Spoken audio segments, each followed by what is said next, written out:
घर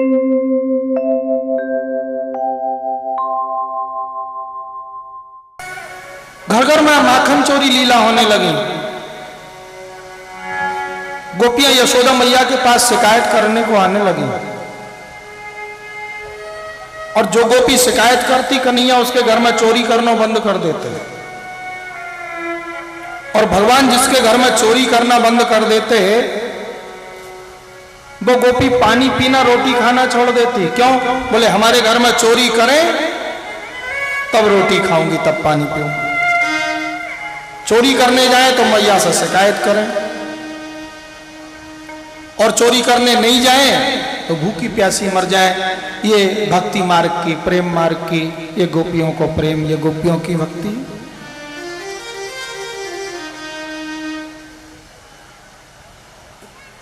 महाराज एक दिन सब ब्रज की गोपी इकट्ठी होकर और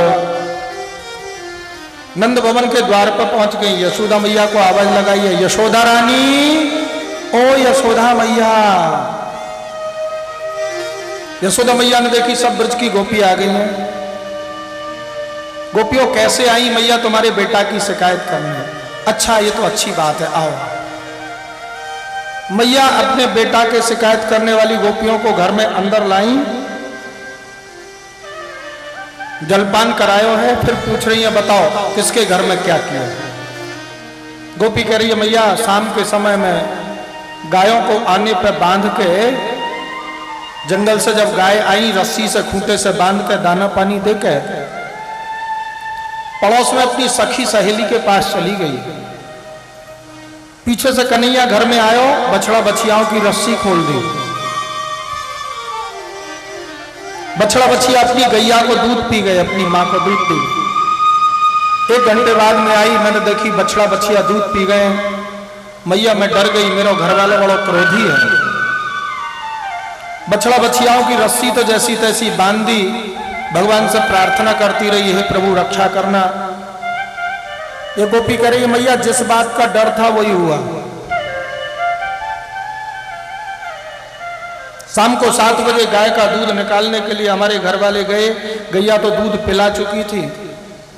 गैयाओं ने दूध देने की जगह हमारे घर वालों में 2-2 लात मारी, और हमारे घर वालों ने हमें 2-2 डांट मारी। क्यों री तू दिन भर बात करती है, मन नहीं भरता? जो शाम को भी पड़ोस में सखी के पास बात करने चली गई सहेली पे, देख बछड़ा बछिया दूध पी गए। मैया रस्सी खोले कन्हैया और डांट लगे हमारी। यशोदा मैया कह रही गोपी तुम लाल लाल आग करके डरवा देना, कन्हैया डर जाए वो तुम्हारे घर नहीं जाएगा। ब्रज गोपी कह रही मैया हमने ये करके देख लियो। जैसे ही कन्हैया को डरवाने के लिए क्रोध करने की कोशिश की और तुम्हारा बेटा हंस गयो, और बाकी हंसी देख के हमको भी हंसी आ गई। क्रोध संजात हास,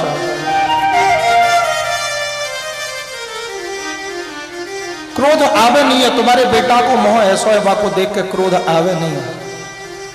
मैया 20 किलो मक्खन की मटकी में से माखन चुरा के आधो खा लियो, आधो बच गए तो ये नहीं छोड़ जाए, बचो वो माखन बंदरों को खिलावे। देख मैया वृंदावन के बंदर कैसे हो गए मक्खन खा के, ब्रज के बंदर।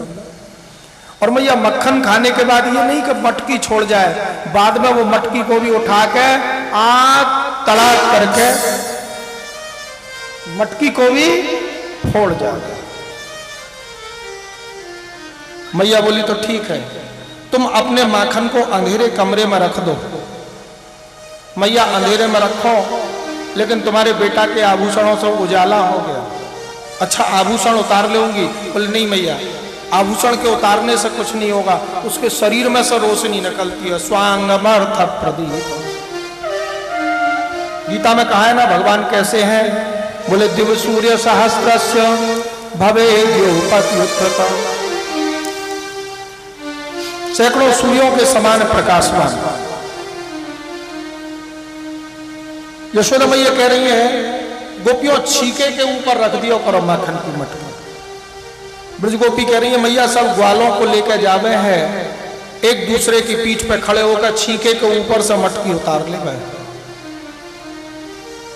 एक गोपी कह रही है मैया मेरे घर में जो किया वो तो बताऊंगी नहीं, मैया कह रही है जब बतानो नहीं हो तो आई क्यों, और आ गई है तो बताना पड़ेगा। सब गोपी बोली हाँ हाँ बता देना क्या बात है। ये गोपी कह रही है मैया मेरे घर में रिश्तेदार आने थे, इसलिए मैं मक्खन की मटकी पड़ोसिन के यहाँ रख के जमुना जी चली गई। पीछे से कन्हैया घर में आयो और कन्हैया ने देखी घर में माखन की मटकी नहीं है, तो बस रसोई घर में जाके लिपे पिते चौका में जाके और चूल्हे के ऊपर बैठ के मेघन कर आयो। लोग वह कहते ये क्या कह रहे हो व्यास जी? भैया श्रीमद् भागवत के 10वें स्कंद के 8वें अध्याय के 31वें श्लोक में लिखो है कुरते मेघनादीनि वास्तव। चूल्हे के ऊपर बैठ के कन्हैया गोपी के घर में मेघन करके आ गए। मैया अपना बेटा मानती थी, भगवान नहीं, 4 बार खिलाती थी, 2 बार ले जाती थी। एक दिन भी नहीं जाता वैद्य जी पर जाती, वैद्य जी चूरन दे दो कब्ज हो गया।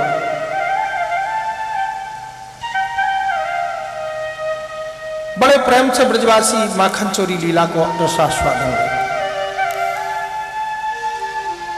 जीव इन भगवान को समझ भी नहीं पावे और ये माखन चोर सबको मन चुरा रहे हैं।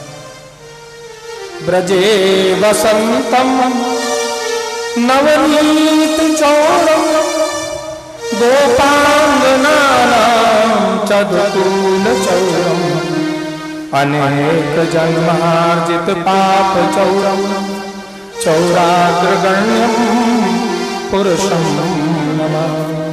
बोले माखन चोर भगवान की